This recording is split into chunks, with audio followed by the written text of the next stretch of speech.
Hello, ഇന്നെല്ലാവർക്കും എൻ്റെ പുതിയൊരു വീഡിയോയിലേക്ക് സ്വാഗതം. ഇന്ന് ഞാൻ കൈപ്പക്കേൻ്റെ ഒരു വീഡിയോ ആയിട്ടാണ് വന്നിരിക്കുന്നത്.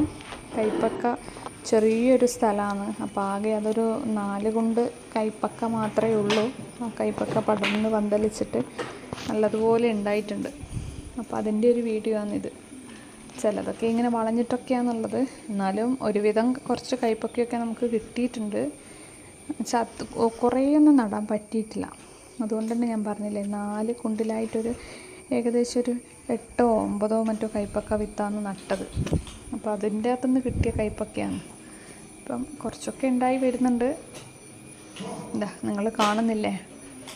ഇതിനും പ്രത്യേകിച്ച് വേറെ നമ്മൾ ഒന്നിനും തന്നെ ജൈവവളം അല്ലാണ്ട് രാസവളം ഒന്നിനും നമ്മൾ ഉപയോഗിക്കുന്നില്ല. അങ്ങനെ ഉണ്ടായതാണ്. ഈ വീഡിയോ എല്ലാവർക്കും ഇഷ്ടപ്പെട്ടെങ്കിൽ ഈ ചാനലൊന്ന് സബ്സ്ക്രൈബ് ചെയ്യുക, സപ്പോർട്ട് ചെയ്യുക. Okay, thank you.